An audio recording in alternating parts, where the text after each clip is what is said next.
Welcome to a special edition of Transit Unplugged. This is the first of 3 special episodes we're releasing right after our ThinkTransit conference with the keynote speeches from each day. These are some truly inspiring and powerful words from leaders in the transit industry that we just had to share with you. This first keynote is from Robbie Makinen of Kansas City. He talks about that why we work in transit and how we need to weave ourselves into the larger community.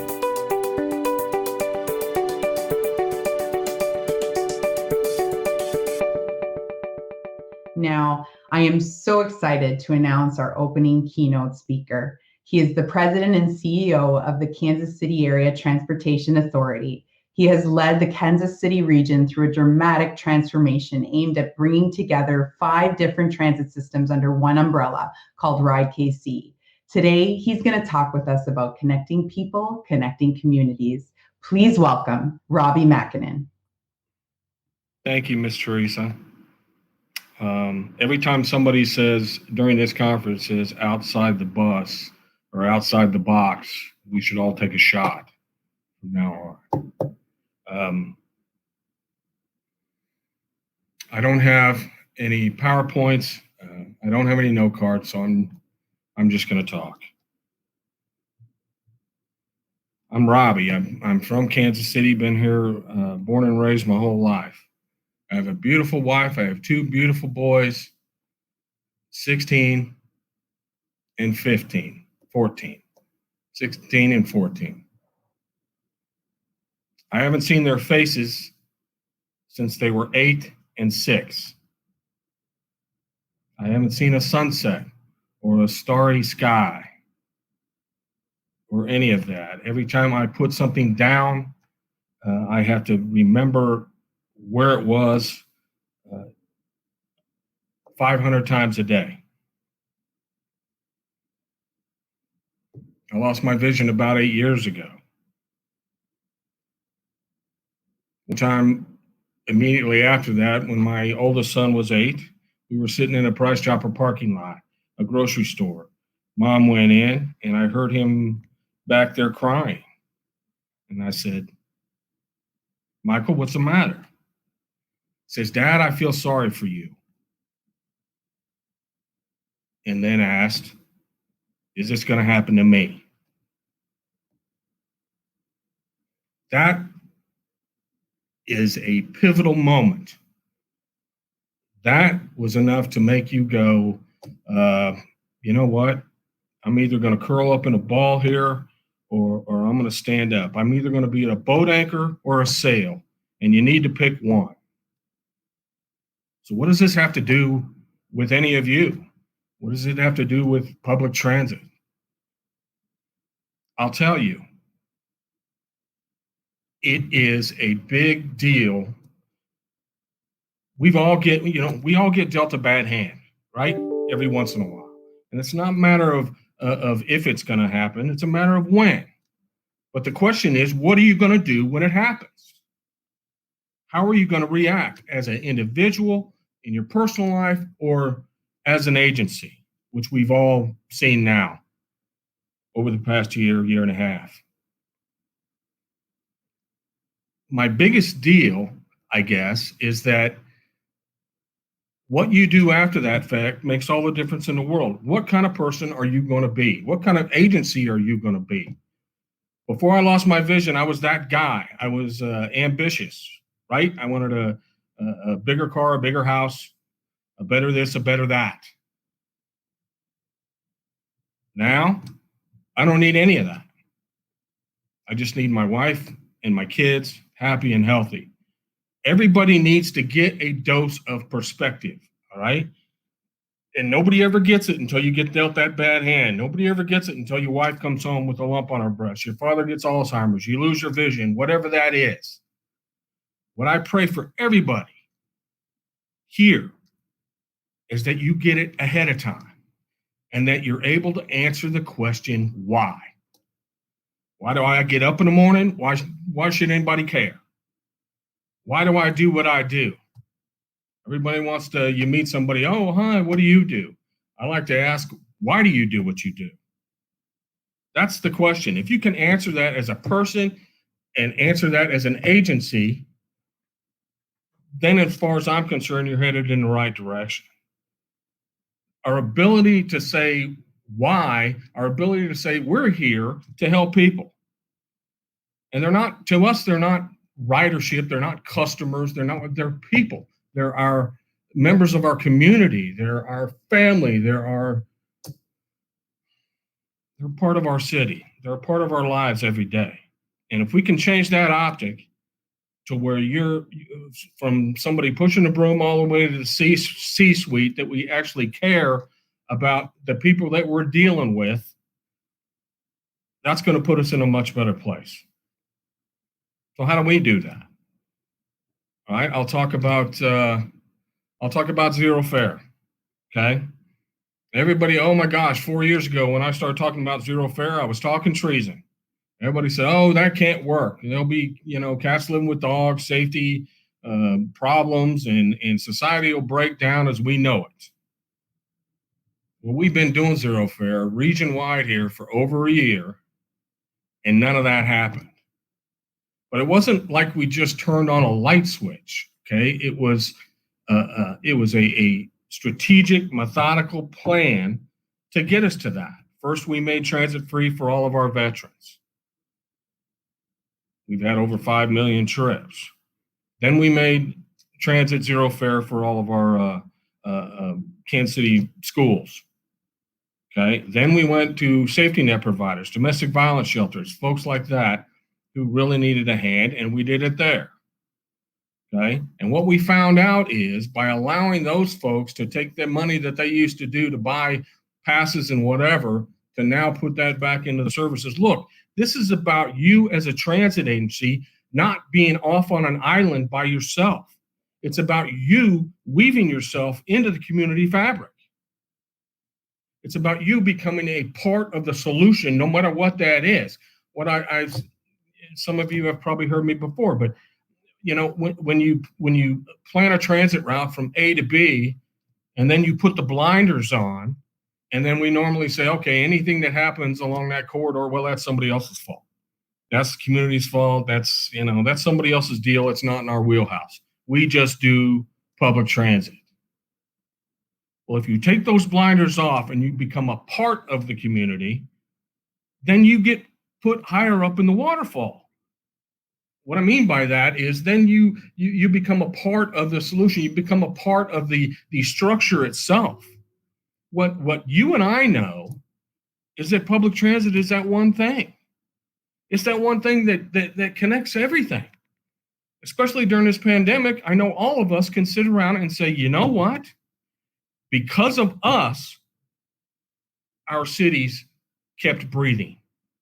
And they kept breathing because the people who needed us the most, we were helping get to essential jobs, essential work, essential everything.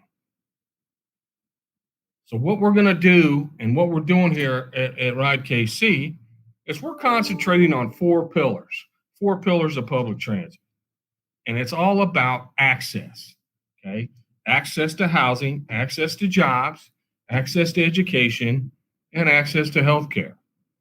So as we redesign our system, we're going to use those templates and those overlays not only to help that planning process, but then also do it with zero fare. Now, I get it. You say free transit and everybody comes back at me and goes, oh, it's not free. Somebody has to pay for it. But you know what? What do you want to invest in? Okay. You want to invest in some more roads a couple of more lanes we don't need? Or do you want to invest in people? You want to invest in your community. By doing that in Kansas City, by us investing in our people, in our community, in our friends, over the past year, we kept this city breathing. And not just from a service standpoint. If you talk about that zero fare, yes, if you want to think about it individually with your agency, then you're going, oh yeah, that's a lot of revenue. I lost a lot of revenue. But if you think about it holistically, as a partnership with your community, with all these providers and with city government, then it's a whole different story. So by investing in people, what we've done is we're still doing 30,000 trips a day or better. When everybody else's ridership dropped, like I heard on the video, 85% or down to 20% or whatever, we never dipped below 60. And that was with half the service gone.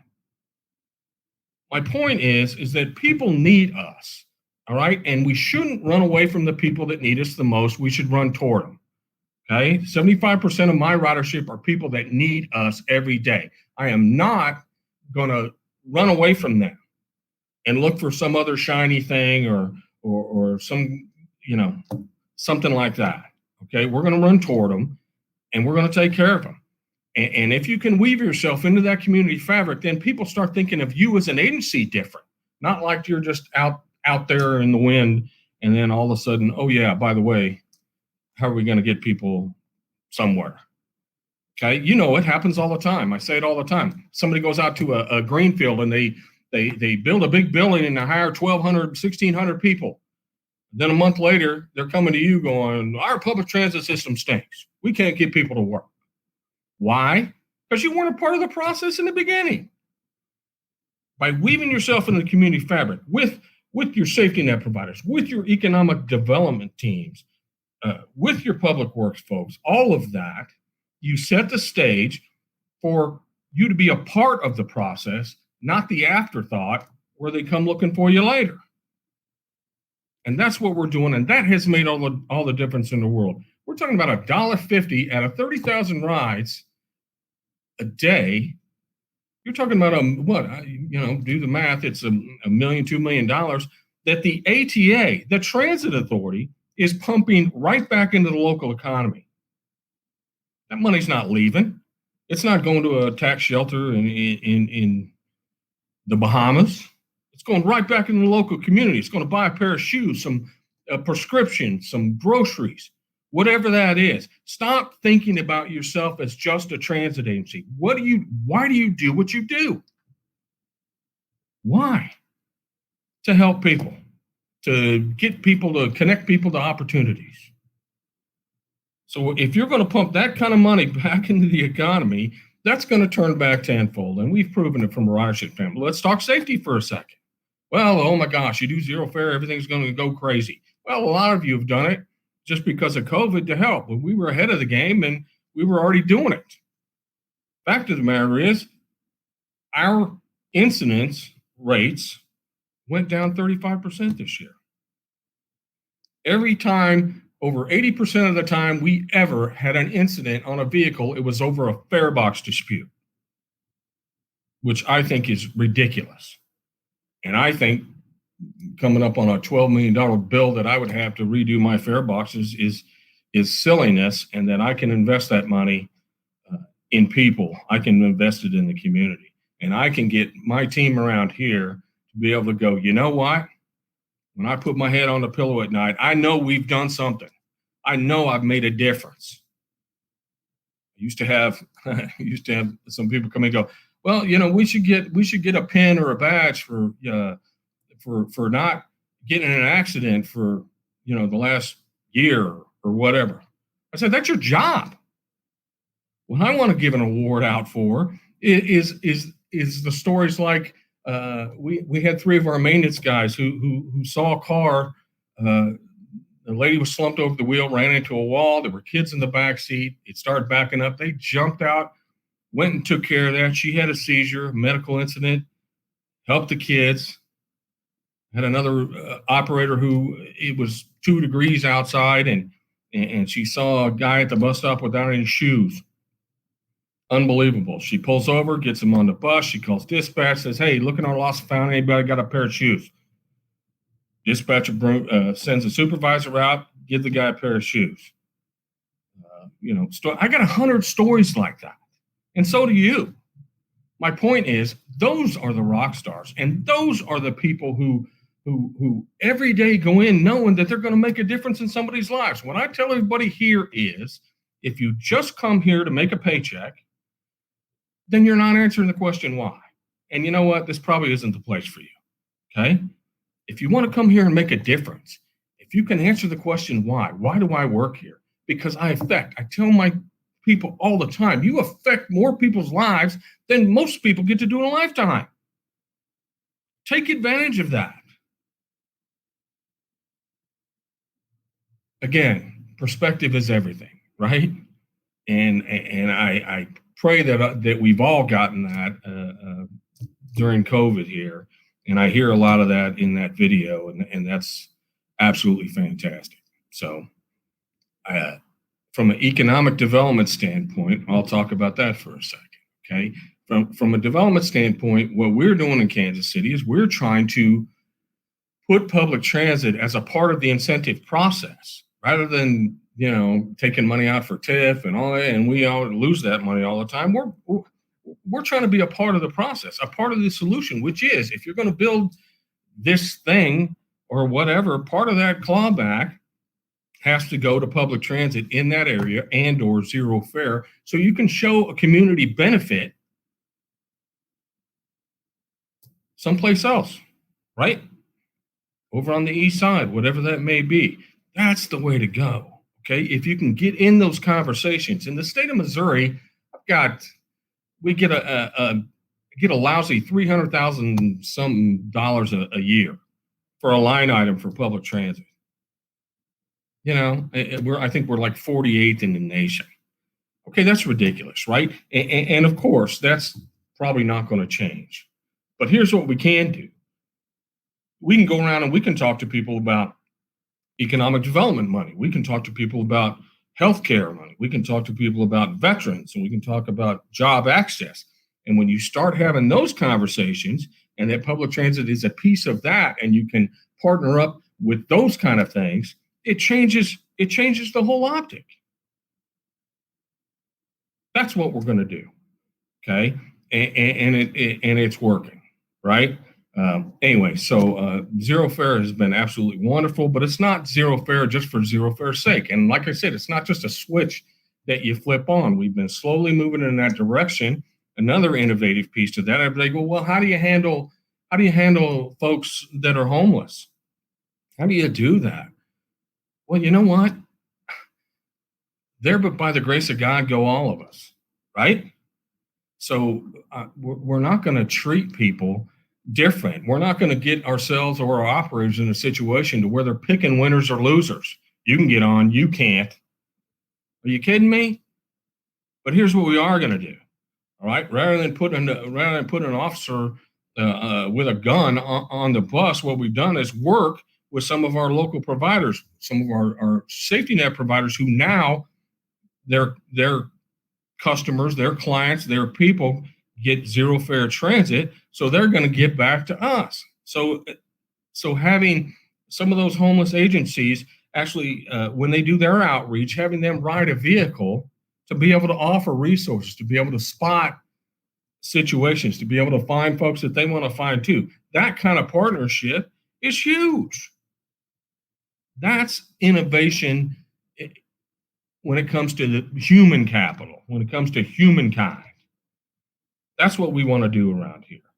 Okay. And what I always tell people is from a leadership standpoint, we got a bunch of them around here. We're doing a great job. But remember, you as a leader, if you hide behind a rock, your team's going to hide behind a mountain.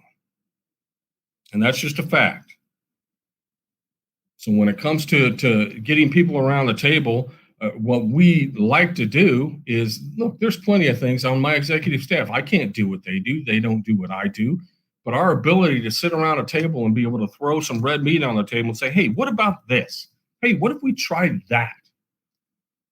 We were one of the first ones to try a bridge a long time ago.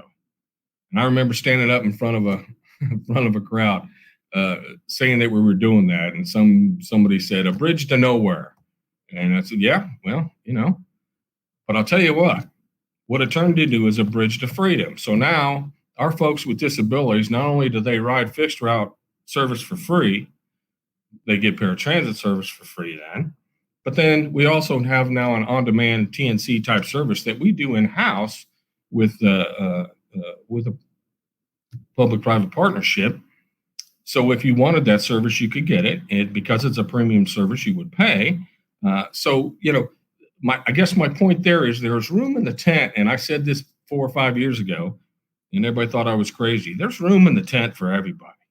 All right. Because at the end of the day, you're the one that's going to do the most good. You're the one that we're trying to drive people to so that we can get folks where they need to go, especially the ones that need us the most. We got folks losing apartments, losing jobs, losing homes, whatever. Their ability to be able to access that region, whether it's to find another job outside, those 4 pillars, just like I said, they're fantastic, but they're nothing unless you wrap them in the foundation of social equity. And the social equity piece is breaking down barriers so that your folks can get where they need to go and where they want to go. You're opening up opportunities for everybody. Again, saving that $1.50, that's about $1,500, $2,000 a year, whatever, that you can now have to be able to buy lunch, to buy your kids some extra stuff, to whatever that may be. Why can't you be a part of the community and a part of the community solution rather than just sitting back and saying, well, transit's my gig and that's the only thing we're going to do. What we're trying to do now, we're starting a new strategy called Zero Fare and Zero Emissions.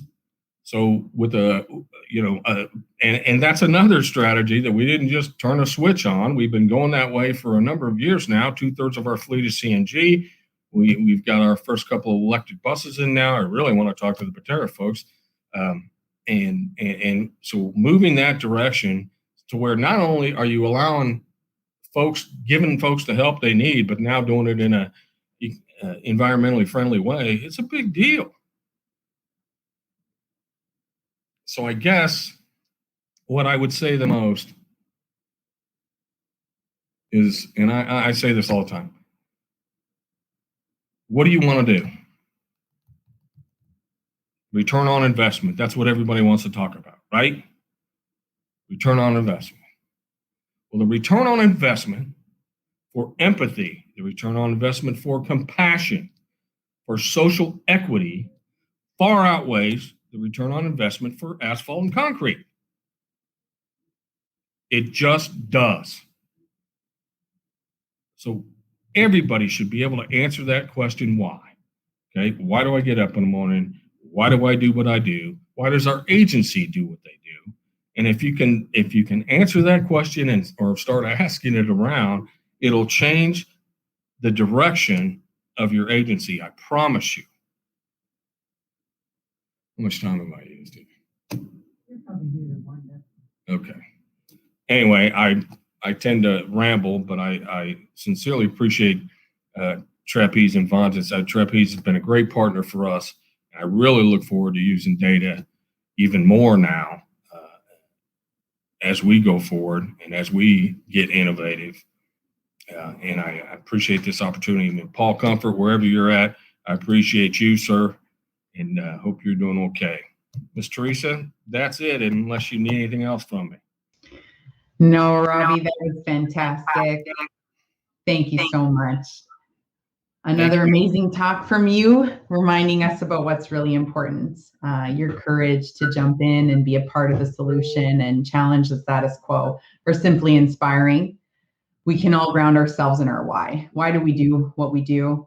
We're here to help people, and more importantly, to help the people that need us. So we're here to be part of the solution and make a difference by connecting people to their communities. So thank you, Robbie, so much. Every time it's such a blessing to hear you speak. So thank you. Thanks a lot. Thank you for listening to this special Transit Unplugged episode, the keynote speech from ThinkTransit. Hope you enjoyed it, and don't forget to subscribe to Transit Unplugged in the podcatcher of your choice.